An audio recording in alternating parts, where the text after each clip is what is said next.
Hello everyone, welcome back to the class. So in this week's class, we are going to read chapter 8 to 9 in the novel and episode 9 from the TV series. So I titled this week's class Femme Fatale, which is want to emphasize the idea of a beautiful woman inside of the world of heroes and what kind of role she took and what kind of function she performed. So let's first take a look at the triangle love story between Lü Bu, Dong Zhuo, and Diao Chan. And don't forget, there's always a Wang Yun sneaking peeking through behind Diao Chan. So basically, if you read the novel and watch the TV series, you will get the idea. Wang Yun is the very loyal to the Han royal family, and he want to take down Dong Zhuo, the bad guy Dong Zhuo. But Dong Zhuo is very hard to be taken down. That is because he has a very powerful stepson Lü Bu. So what Wang Yun trying to do is use his very beautiful stepdaughter Diao Chan to seduce both Dong Zhuo and Lü Bu. So Diao Chan will pretend to fall in love with both Dong Zhuo and Lü Bu, and make these two guys jealous to each other and turn against each other and eventually fight against each other. That is Wang Yun's main idea and the total scheme. But if you watch the TV episode, you'll see actually the TV series provide us a new modern interpretation on this kind of triangle love story, or even not even triangle love story. It's more like a faked love story, a scheme intended to take down both Dong Zhuo and Lü Bu. So you will see, just as what portrayed in this picture, Lü Bu and Diao Chan are a couple actually sincerely falling in love, while Wang Yun and Dong Zhuo are the outside power or outside evil power who wants to break them up. So if you still remember in the episode, when Diao Chan first enters the house of Dong Zhuo, she was crying and pretty sad. That is because she falls in love with the young hero Lü Bu. So her heart wins for Lü Bu, not Dong Zhuo. So she's actually sad. But then there's a voice reminding her, oh, you have to fight for this great cause, fight for the Han royal family. We all depend on you. So she continues to perform her role as that kind of a seduction to both guys. So the tone of the story is different. It's more, I think in the modern interpretation, that is more like a modern Romeo and Juliet story, that the young couple, they should be together but is pulled apart by different other powers. So, but I think the interesting part is why in a modern TV series and in a modern adaptation, we tend to interpret the love story like this. Why this kind of triangle story, a love story, is going to be interpreted like this and not like what is portrayed in the novel. I think we can have a very interesting discussion in the Friday discussion section. One thing I want to draw your attention to is Wang Yun's flattering to Dong Zhuo and Lü Bu, because he wants to pretend he is sincerely praising these two guys and thinking for them, and then presented his own daughter to them. So to Lü Bu, to Dong Zhuo, actually, Wang Yun said, your magnificent virtue, because Dong Zhuo is now the highest ruler of the whole kingdom. So historically and also well recognized, a successful ruler should be virtuous. That is why Wang Yun was saying, oh, you are very virtuous. You have magnificent virtue. And this kind of words hits the heart of Dong Zhuo and makes him very pleased. But for Lü Bu, the story is totally different, because what matters most to Lü Bu is the idea of hero. So we can see first time Wang Yun said to Lü Bu like, oh, the world has no hero save you, so consider 吕布 as the only hero in the world. And then later, 吕布 he himself said, if I cannot have you, you means 貂蝉, if I cannot have you as my wife in this world, then I am no hero worthy of name. So he considered himself as a hero. And finally, Wang Yun again later said to 吕布, what a pity though for you, general, for a hero, head and shoulders above them all, to suffer such disgrace, which means to be the stepson of Dong Zhuo and listen to Dong Zhuo. So you can see the idea of hero rooted so deeply in the mind of 吕布and kind of conduct every action of him and shaped his idea about himself and the action he about to do. And I would say the word hero has some kind of magical power or some toxic power to 吕布and eventually lead to his death. But continue the discussion from last week, it kind of a lot of design of the plot implies to us what the idea of hero is in the world of Three Kingdoms.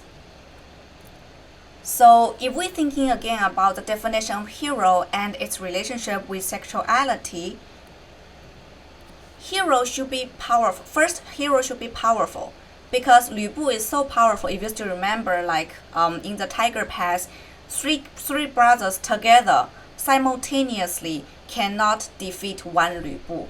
So of course he is very powerful. So hero like him should be powerful. Okay.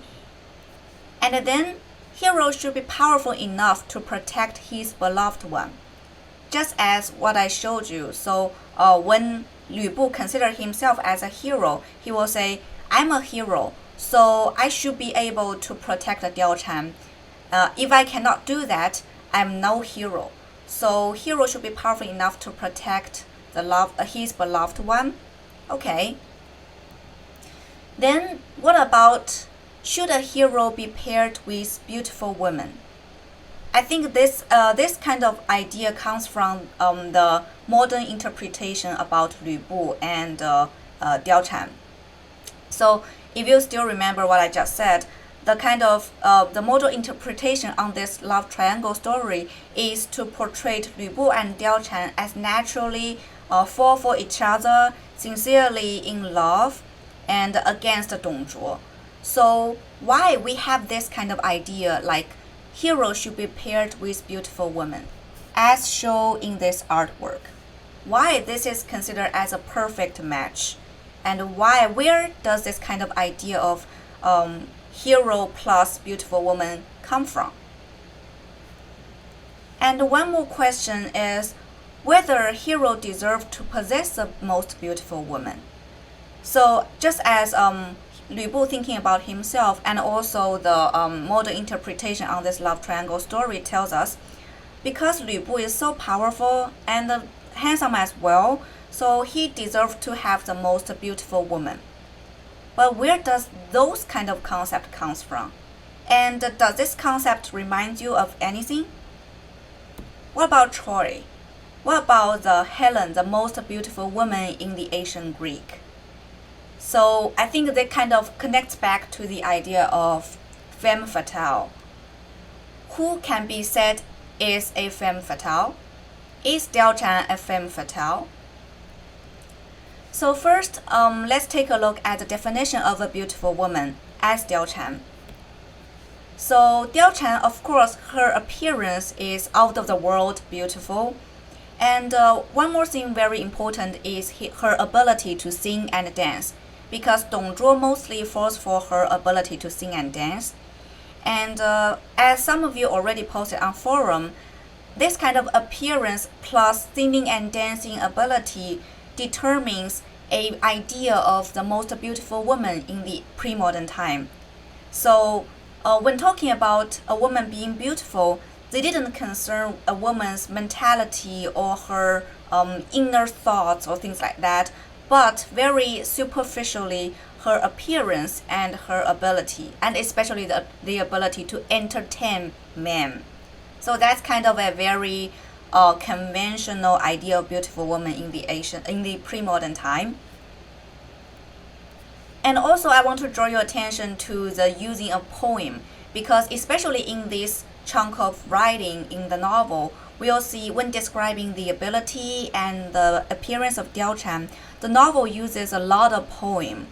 And kind of, I would say, the insert of all these poems breaks down the narration of the flow of the story and forces us to stop a little bit, to stay in the poem and to have a static image of a beautiful woman like Diao Chan. So I think the use of poem is very interesting at that moment, and we shall have some very interesting discussion about that in Friday section. And also, if we say a woman is a femme fatale, we'll say she will cause damage, because it's like a deadly beauty. But causing damage to whom, and why that matters. So I think it kind of connects to the question whether Diao Chan is a woman to praise or blame. I put this artwork here, which I think very fitting in this kind of context. So this is from another game. Of course, a game always have the most beautiful image of characters. And not only this picture, but also in other games as well, Diao Chan is always portrayed as a very beautiful woman, very seductive, and has that kind of witcher-like charm. So kind of put him in the boundary between I'll say the good guys and the bad guys. She's kind of in between. So let's go back to the novel to see how people kind of say about Diao Chan. So first in chapter 9, the poem goes, Wang Yun stakes the empire's fate on a gentle maid's charm. Spear and shield were set aside, no soldier came to harm. In the fray at Tiger Pass, 3 heroes fought in vain. Instead, the victory song was sung at Phoenix Pavilion. So you can see here, Diao Chan was put side to side to the 3 heroes, which means the 3 brothers. So even the 3 brothers together cannot defeat one Lü Bu, but Diao Chan, using her female charm, successfully seduced Lü Bu and changed his mind against Dong Zhuo. So that idea of Diao Chan being powerful is well represented in this poem.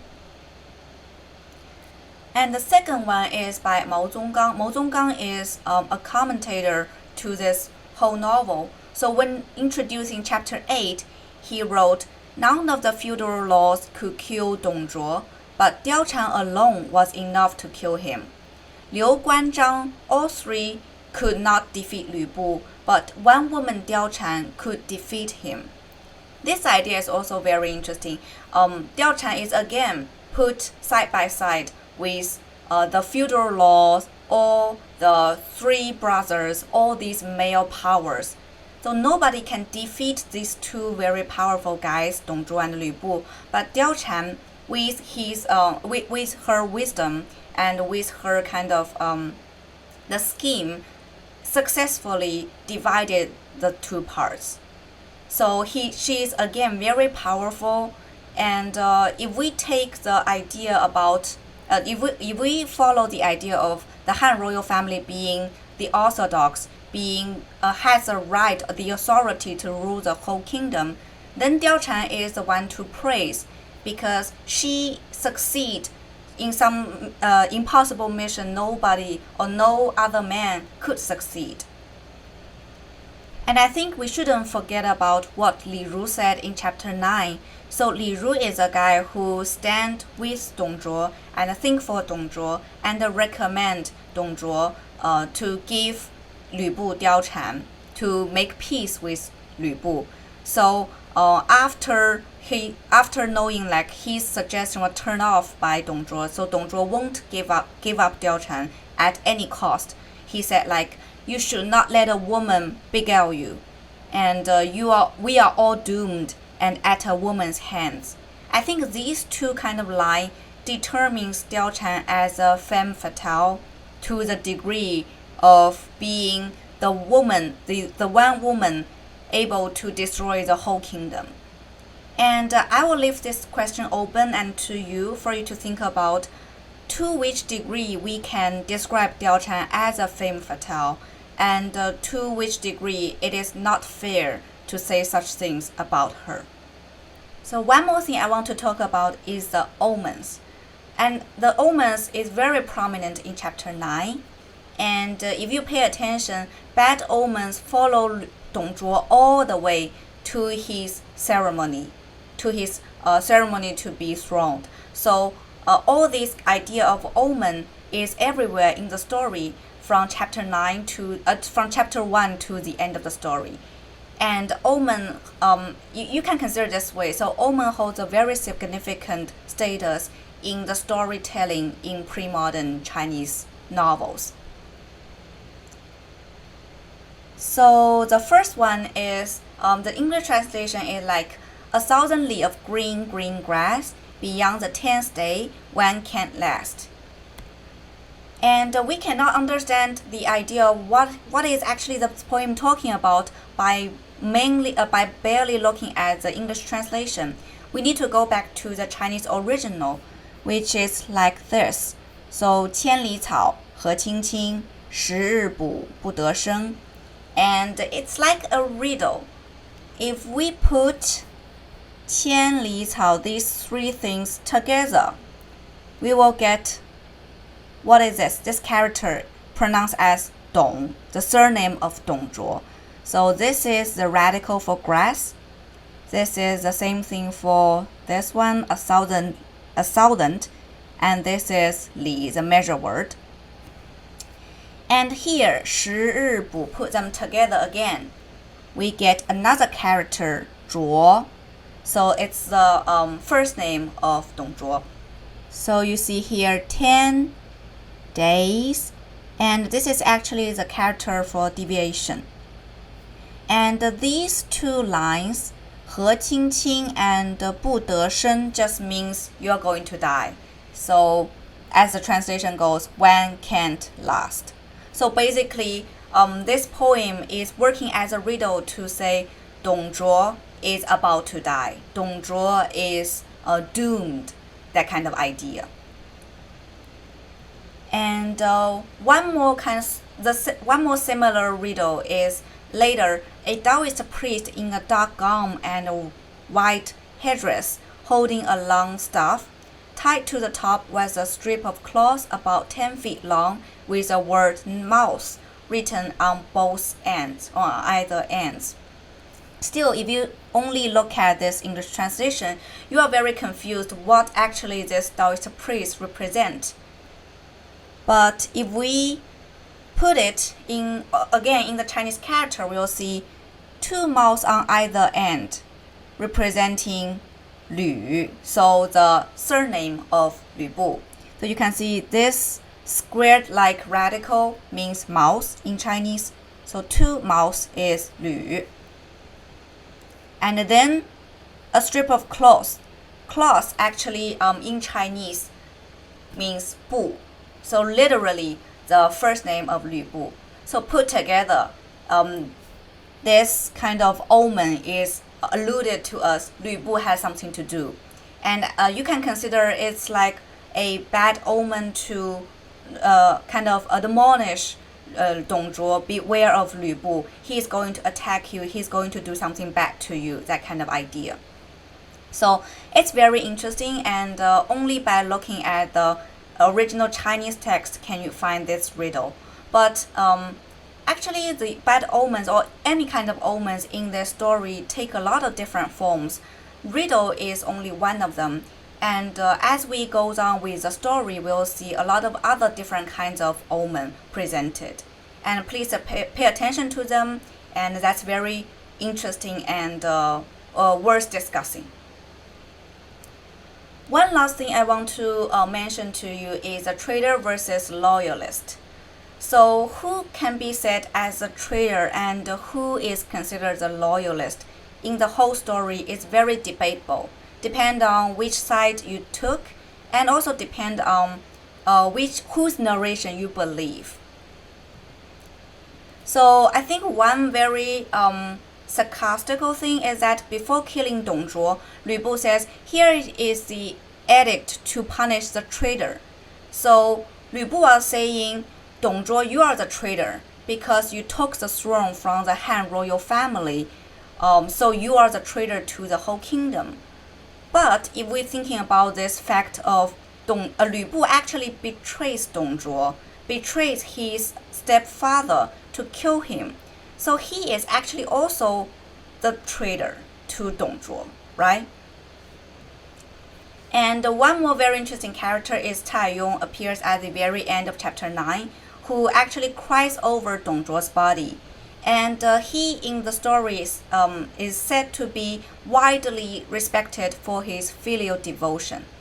So even Dong Zhuo is such a bad guy, but he kind of recognized Cai Yong and appointed Cai Yong to some very important role in the government.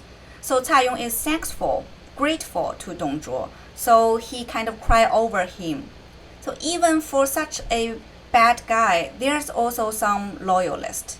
And according to the novel, people will recognize Cai Yong for his filial devotion.